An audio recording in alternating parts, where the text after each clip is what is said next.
Greetings, everyone. We wish you all a productive evening. Welcome, Sister Oya. We are all welcome. We are together with our dear friends, again. Such a good feeling, thank you. We will read some very important passages from the Divine Order and the Universe this evening. I am sure our dear friends will find many answers to their questions about incarnations. Yes. Let's start reading. The numbers of lives a human comprehension have to live in order to reach the uppermost boundary line belonging to the humanity. Although it cannot be stated certainly because of the great number of freedoms and tests and trials, it is a fact that this is limited to 500-700 embodiments on average. It is quite natural that this number is not certain, as a matter of fact, although even one life of man is regulated and planned. It is not possible to express the duration of it with certainty because of the imperatives of destiny. Again, for the same reasons, it is impossible to presuppose which developmental stages mankind will reach at what time as they apply their plans, for this impossibility is caused by the ever-changeability of the results of that being's efforts, as a consequence of some freedoms recognized to him, which will be appreciated by the plan of destiny. So, there is an uppermost boundary line belonging to human comprehension at the human stage, as we read here. We had discussed the previous stages of plant and animals, and these have also lower and upper levels, and also intermediary plans or milieux in between, and we go through these. The capacity of our comprehension has widened. However, we see here that there is a certain capacity of comprehension we can reach at the human stage. So, we can reach that uppermost boundary line. I find this sentence very meaningful, indicating that we are progressing towards that line. And after that boundary line, as we discussed last week, we start preparing for experiencing different, further stages.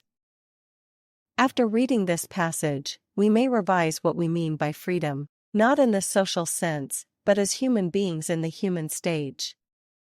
We have around 500 to 700 human lifetimes of experiences and life plans to accomplish reaching that uppermost boundary line. Perhaps, when we are getting closer to that line, we will be able to acknowledge and appreciate all other previous stages of development we completed. And the book states that this cannot be accomplished within a single lifetime. And also, the most important point in this passage, the path emerges in accordance with our way of walking on it. In other words, our efforts, our hard work determines our pace, and our level of development, and this level, in turn, determines the subsequent life plans. That is, decrease or increase in this number of lifetimes depends on how we appreciate and utilize our current lifetime. These are precious points we need to ponder on. Alright, our being outlined a life plan, and I am born, as a human, to realize, actualize and materialize this plan, but how much of this plan I was able to realize? How many targets of this life plan I managed to achieve? How many of the decisions we made at a higher level of comprehension become applied? So, the more we live our lifetime in alignment with our life plan, the closer we are to that uppermost boundary line of the human comprehension. Our progress is determined by these, and this is so flexible. We determine the configuration of our destiny by the efforts we make, by the quality of our responses and reactions to the tests and trials of life, by the knowledge of comparison we can gain and utilize. Of course, the effort I mention is all about the receiving the knowledge of the events, that is, becoming conscious and aware of the causes and effects of all those events. This is the effort I meant. You know, a knowledge we need to know about ourselves or an opportunity for furthering our development appears on our path, but we may not see it, we may not acknowledge and appreciate it in the midst of the events. It looks hard for us and we don't push or insist. Then, what happens? We miss it. It was an opportunity but we missed it. It was actually something our being needed but we didn't grasp it. The good thing is, there are always new occasions for similar opportunities. In this sense, the possibilities our being provides us with are almost infinite. In this sense, we say that we certainly will pass to further stages of our development, but gradually and eventually, because the timing of this is not certain, Because when this will happen and how we will progress toward that point are completely depend on the choices and actions we make here and now. I think a being's level of development is closely connected to that being's level of compassion. I mean, how much we intellectually know does not a determining factor. It is not even for the lecturers, teachers of spiritual issues, like us. And we already read in the divine order and the universe that a person may be reached a certain level in some parts, but may be at a very low level in some other parts. Because of this, realities and experiences of human beings don't follow a fixed sequence. And, in the regression therapy sessions we see that, among those 500 to 700 lifetimes, there are lifetimes that a person uses the knowledge wisely, properly within the existing circumstances, but let's say, neglects the emotional balance within family. Let's say while you are strengthening your spiritual muscles in the direction of selflessness, compassion, but you only exercise your part, without considering a balance of giving and receiving, then some other muscles will become weak. And there are also lifetimes when we experience the appreciation, let's say, of love by not becoming loved at all, or of self-confidence by becoming insecure, or of power by leading a powerless life. For example, nowadays we frequently hear terms like drunk with power or poisoned by power, etc. Still, throughout the human history, we have been there and done that in myriad realities. I mean, we have been drunk or poisoned by power in different doses, be it within family, within a marriage, within parenting, within a business, within a belief system, etc. I mean, each of us go through those tests and trials all the time, and because this is an ongoing and continuous process, we cannot determine the level of development, the number of the lifetime we now live, etc. These are all the questions coming from the mind. It wants to learn, which level am I in? Am I doing fine compared to this or that person? Did I miss something? Yet our being is in pursuit of quality, not quantity. There are people who don't have high education, that didn't travel a lot, that are not well-to-do, but their level of conscience, compassion, his or her approach to nature, to plants and animals, to other people is so high that we feel awe and a deep respect around them. And also I remember Mr. Eric Dull's words, in one of his public lectures, when some people from the audience complained about the homeless people sometimes sleeping back then at the alley in the front of our society's building, he had said. You cannot determine the level of a being by his or her current appearance. He or she may be a very powerful being that outlined a life plan full of hardships that also provide tests and trials for others. As you can see, our labels and worldly evaluations don't help us in understanding other beings' level of development. Most of the time, we compare our external properties with other people's external properties, instead of comparing our previous states with our current states. My suggestion is to determine your own level of development by reviewing your own life up to this point, as much as you can remember. What was the reality you were in as a child? Which abilities, talents, nature and dispositions you had as a child and as a young person? Were you helpful and easy to give a hand when needed? Or self-centered? How far did you sustain the qualities you had in your childhood and teenage years? Were these qualities changed in time? In which way? What is your general approach to life, to nature, to other people? I think our sincere answers to such and similar questions may point to our own level of development. And please do not forget that, as there are fellow human beings that are closer to the completion of the human stage, after 500 to 700 lifetimes, there are also fellow human beings that entered the human stage relatively recently, and are still in the survival or tribal realities.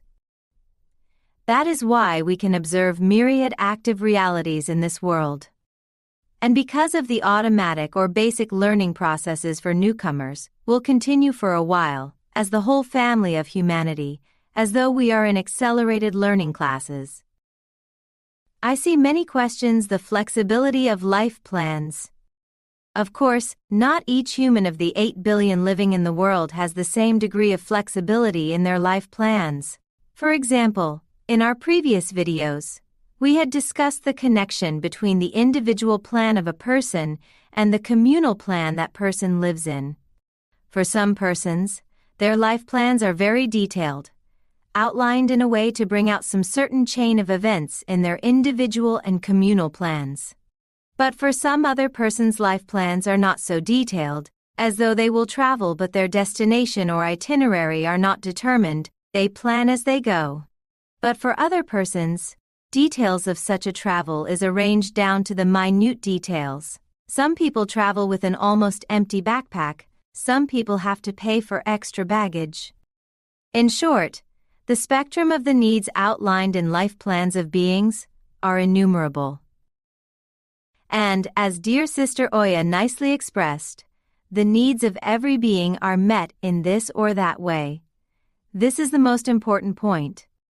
And let me add some more questions to ask ourselves, to get an idea about our own level of development. For example, do I swing wildly between opposites when faced with events and situations? Do I pass quickly from one reality to another or sustain a certain one? Am I too open to external influences? Am I easily manipulated?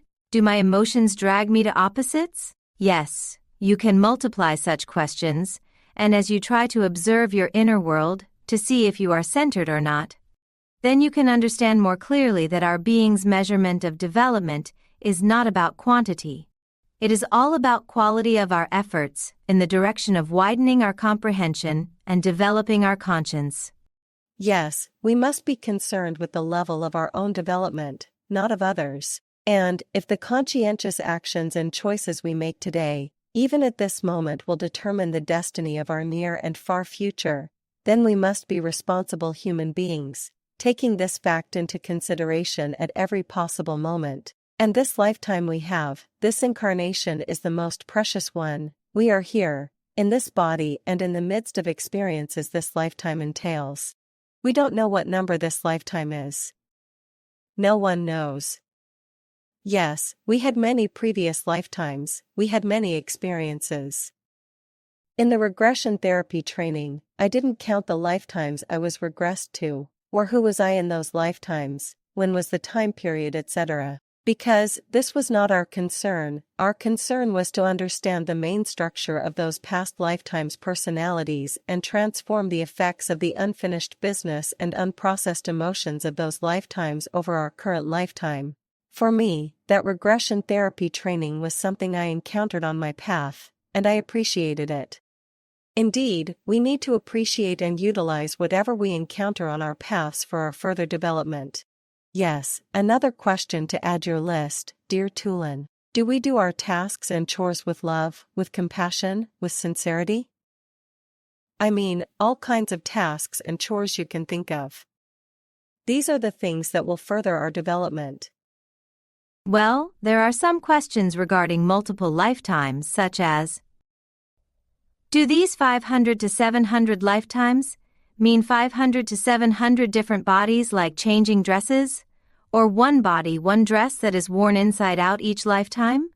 Or, isn't the being itself a body?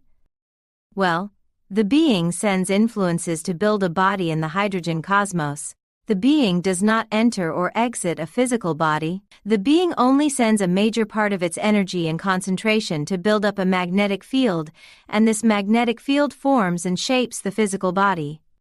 And when the energy and concentration of the being stops or is withdrawn, then death occurs. The formed and shaped matter, that is, the body in the hydrogen realm, reverts to its atoms after death. As you see, the being only sends and withdraws its concentration and energy to construct and to deconstruct a physical body. We humans mistakenly imagine the being as an individual that comes down and put on a cloak or a dress. No. The being builds a body by the influences it sends, and that body experiences the lifetime. Each of you, dear friends, I as Tülin, you, dear Sister Oya, All of us always receive influences from our own beings and for our beings. We are like rovers or probes in a distant planet. We receive influences and data from the being, and we send information and data to the being. And we sometimes name the whole energy of the being as the essence being. Essence being gathers all those impressions from the experiences of the body and processes these to glean the essence knowledge out of these by comparing these with the knowledge it gained in the past lifetimes, then gathers the essence knowledge in that perceptual gathering point of comprehension. If I may use a simile, we have this mobile phone in our hand. Consider this as the body. The being sends an influence. For the sake of the simile, consider this as an image or some data to this phone. And the body process this, let's say, send this image to other phones in its contact list. It receives some other data or influences from other phones. Then the initial phone collects these responses, and sends it back to the being. And when the being stops sending influences to this phone, this does not work anymore and becomes inactive and eventually disintegrates to its components. Yes, a weak simile, but I think that it can give us an idea that the being does not enter the phone. Just like this, please try to imagine the being and its connection to its body like this. The body is built in the hydrogen cosmos, and after death, it stays in the hydrogen cosmos. However, the being is outside of the crude matter of the hydrogen cosmos. Yes, let's continue reading. We have said that the measurement of time beyond the world and higher plans does not fit world time, and there are great differences between them. Indeed, time measurement and comprehension of the plan engaged with the administration of the world cannot be compared with the simple comprehension of time in the world. For example, all the long-term deeds which ages do not suffice in the world can fit into a second, in our measurements, of the time measurement of the superworld. Although it is very simple and coarse, an example of this which can give an intuition to mankind is dreams. Likewise, it is similar to the way drowning people are reported to see their whole life in every detail during their last second. Nevertheless, this point should be remembered that time comprehension particular to the world is not lacking, deficient or insufficient for the world. The value of world time is exact and perfect for the world. That is, comprehension of time particular to the world is the true measurement of the development of world matter for the world. And as mankind learns about the techniques and mechanisms belonging to the world, it is unnecessary and even harmful to compare the comprehension of time particular to the world with universal time forms. For the immense difference in between makes it impossible to understand the simple architecture of the world, which is such a small, even negligible part within the tremendous mechanism of universe, and wipes away the world realities. Therefore, while studying the factors and mechanisms which have given developmental direction to the world, taking the comprehension of time particular to the world into consideration is more beneficial in regard to the objectivity and clarity of world knowledge, and also, it is an imperative of the developmental necessities of the world. Yes, dear friends, we slowly entering into the topic of time comprehension. Here, it is explicitly explained that world time or time comprehension we humans have in the world is different than other time comprehension in other realms. The time comprehension belonging to this world is the best and the most suitable one for all those stages of development. And when we study time, we notice that, as there is a time comprehension belonging to this world, there is also an individual time comprehension for each of us. I mean, each of us experiences the different paces of time within us. In this passage, the best example for this varying perception of time is given as the dreams. Sleep is like a gateway to dreams, and when those gates are open and we enter another realm, and then we are subject to the influences of that realm. And in that realm, our time comprehension also changes. Within a short time, like a few seconds, we have a dream of a long life in entirety. Or, we feel that we had slept for a very long time, but when we open our eyes and check the clock, we see that we closed our eyes a few seconds ago. In similar states like meditation work or in some altered states of consciousness, our body senses or perceives time differently. For example, in a hypnosis session, at the end we ask the client how much time has passed since we started, and they generally say that it should be 1 hour at most, yet sometimes the session lasts for more than 2 hours. It seems, our time comprehension assumes a different quality in accordance with the altered state of consciousness. Also, we read here that we experience something similar as we are getting nearer to death, or in a near-death experience, or at the moment of an accident we barely survive. As the well-known metaphor goes, we review our whole life like watching a movie and fast forward. Also, we experience this interesting plasticity or flexibility of time. As we are engaged with things we like, time flies, yet if we have to deal with things we don't like, then we feel as though time does not pass at all. So, we can say that in different realities and in their different time qualities, we can flex our perception of time. Still, all of these flexible qualities belong to the world time. These are not the time comprehensions of different realms. All of these are of the world time, superficial time comprehension. And all those varying experiences we have about time indicate the flexibility of time and how differently each of us experiences or perceives time. Let me repeat, no matter how different the perceptions of time are for each of us, these still belong to world time, because we humans are subject to world time, or the superficial time comprehension. And the book emphasizes, time comprehension particular to the world is not lacking, deficient or insufficient for the world. The value of world time is exact and perfect for the world. And also, the quality of the time comprehension in our world may be very different than the time comprehension of a higher level. Let's say what feels like an eternity for us may be just a moment for another time comprehension, namely, the spherical time comprehension. In our previous videos, Umit had shared some examples of such observations of the recently deceased beings in the spatium. In the relative time of the spatium period, it was only 1 day after the funeral, yet the deceased being was feeling that he has been all alone and in the darkness for centuries as he has suffered. Some new discoveries push our chronological timeline back to ever earlier times. We read in the divine order and the universe that cycle of the world was, or 1,000 years, and the known human history's timeline is recently pushed back to 1,000 years ago, after the archaeological discoveries of Göbekli Tepe and Karahan Tepe.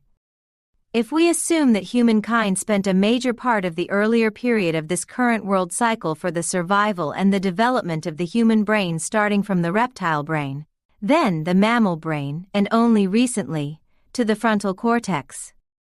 I mean all those intellectual progress, growth and development of the humankind we can observe, has occurred within those last 14,000 years, and reached its current peak in the last century. We may think that 1 millennium, or 1 century of the human history is such a long time, yet for our being it is just a moment. And we may intuit these relative quality as we read about Einstein's theory of relativity, about how time is measured different in different zones between galaxies, etc. Yet, as you mentioned, the closest example is our inner relativity. That difference in time perception between our state of pleasure and of displeasure. As we notice this inner relativity more and more, we may gain some intuitions about the perceptions that may occur in the plan of love and in the plan of duty. After all, we cannot completely comprehend the nature of this relativity because of our own inner duality, our own material structure. Because of this fact, our superficial time comprehension, or the world time, is exact and perfect for the world. And another example is how we experience time in different time periods in human history. Let's say 2 generations ago, traveling from one city to a distant city was taking days, weeks, and even months. Now, when we cannot reach our destination within 2 or 3 hours, we complain. Flight or train delays feel eternal to us. Just look at this evening, Had we not having this lecture online and recording as a video, we would be in Istanbul at our society center, and you would be spending hours in traffic to reach our address. And also, it would be tricky to walk the street because of the snowstorm. Now the causes of our troubles and suffering are faster and subtler. Is the Wi-Fi signal strong? Can everyone hear us properly or not? Have I started recording or not? This new situation gives us a different perception of time. There is also other examples of different ways of comprehending time in our daily lives. Let's say déjà vu. That feeling as though you have lived through the present situation before. Another example are premonition or precognitive dreams, seemingly providing a glimpse into the future and appear to hold information about forthcoming events. As you can see, we don't need to build a fantastic time travel machine to go to the past or to the future, because we exist within time that contains past, present, and future at each moment. And we have divided our comprehension of time into segments, into hours, into minutes, into seconds, into milliseconds, into nanoseconds.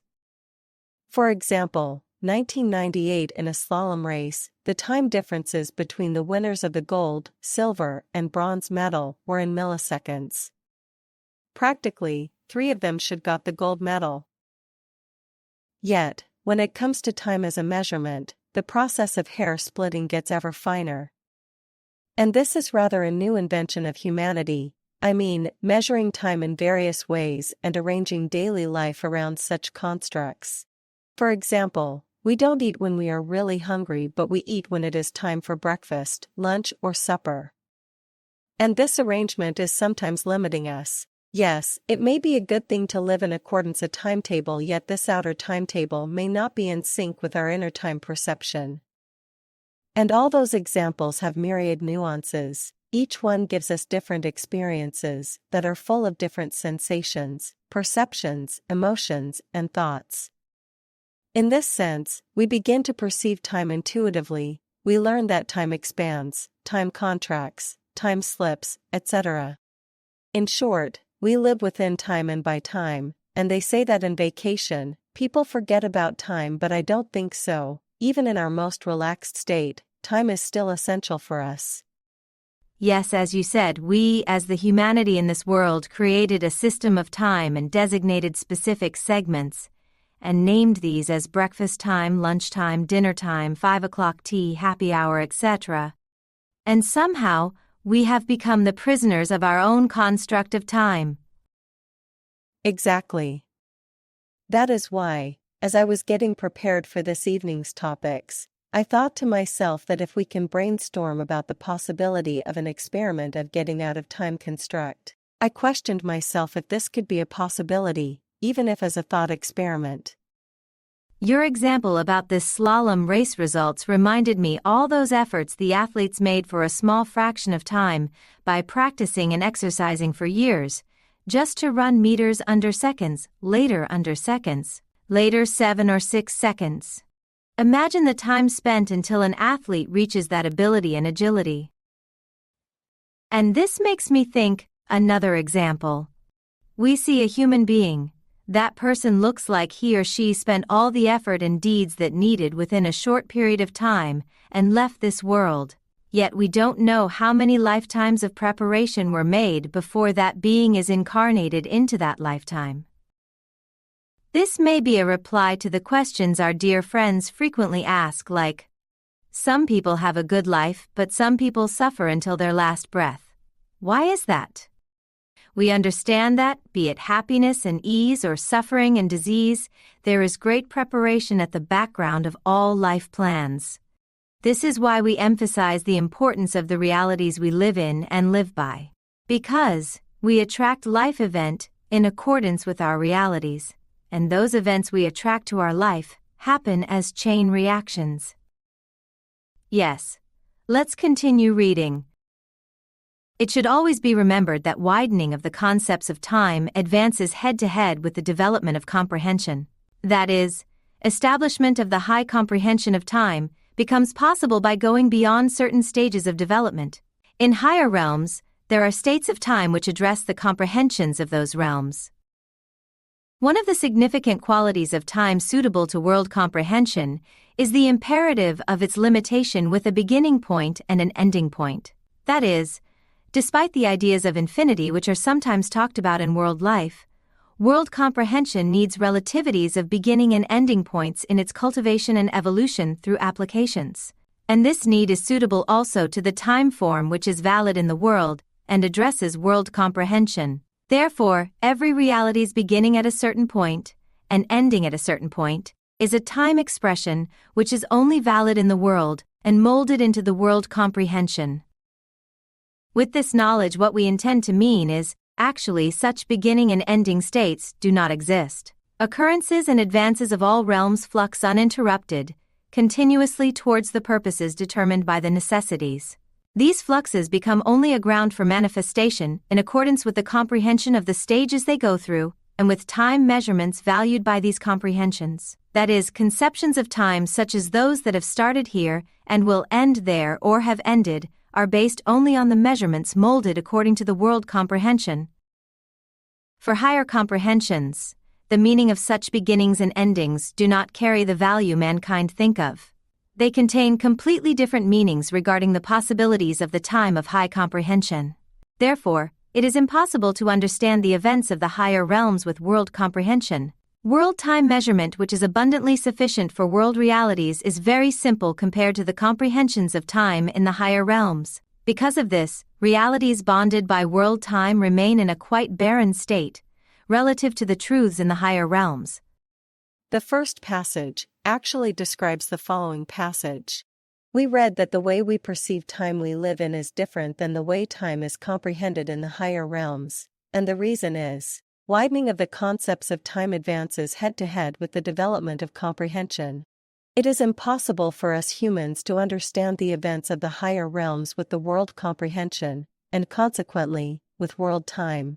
We did not reach that level. We are in the world reality, and this reality is bonded by world time, and this is a barren state in comparison to the truths in the higher realms. In short, we are subject to some certain laws of time and space. And our time comprehension that is limited gives us a beginning point and an ending point of things and events. In other words, everything in the world is limited with a beginning point and with an ending point. When compared to the concept of infinity, even this concept ends in our comprehensions because we cannot think or imagine something infinite. We live in a linear and superficial time. There are only beginnings and endings for human beings. For example, birth and death.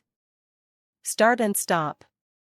Introduction and conclusion. Because we observe that life begins with birth and ends with death, they represent a beginning and an ending for us. And we humans had reflected to almost all periods in our daily life. Celebrating a birthday also means previous age has ended, or celebrating the new year, which means we completed another revolution around our star.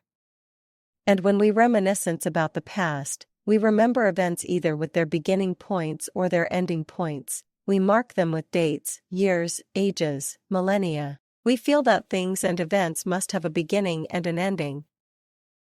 There is this TOT model in NLP, which stands for Test Operate Test Exit. In this, the basic structure of human learning, the starting point is a specific actual state and the target is a certain desired state. When the target is reached, then we consider the process is finished, that is, exit. Again, if we find a difference, we operate and test again until the goal is reached. And a TOT cannot remain open. We need to complete them, that is, exit.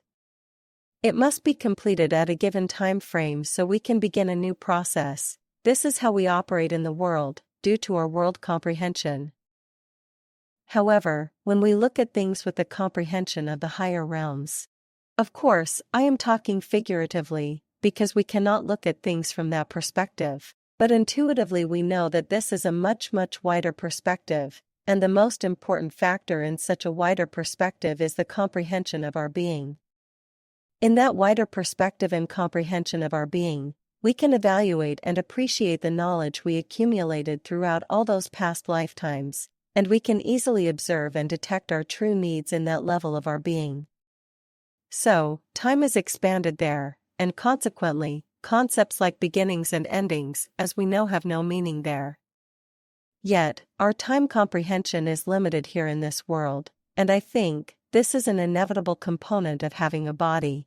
What we perceive as intermittent, discontinuous, periodic, episodic, does not exist from the perspective of the higher levels of the system. We talk about lifetimes that start and end. We talk about spatium period between lifetimes or incarnations. We talk about the great accounting in the spatium period that concludes the assessment of the lifetime that ended. We talk about the end of the mu cycle. We talk about the end of the world cycles. Our terms, words, and expressions are always about beginnings and endings. In short, what looks like intermittent when seen from our own perspective looks as a whole when seen from the higher perspective. Soon, we will read passages about how time comprehensions differ for ever higher levels of the system. The descriptions and explanations will require our attention and diligence. After all, together with you, dear friends, we are trying to converge our own plane of existence a little bit closer to the wider comprehension of spherical time comprehension. Still, all those words like proximity, distance, opening, closing, beginning, and ending are relative and subjective. Still, they give us an intuition. Yes? After talking about time this evening, now it is time to say good evening, dear friends. Thank you for your attendance. Thank you, dear friends. May our time in the world be conscious. May our comprehension widens with new moments of awareness and insights about our own being. See you next week. And I'd like to remind to all of you, yes, in this world, in this hydrogen cosmos, everything ends, but until that inevitable moment comes, what we will be doing? May this question be with us all the time. Good evening, and have a good week.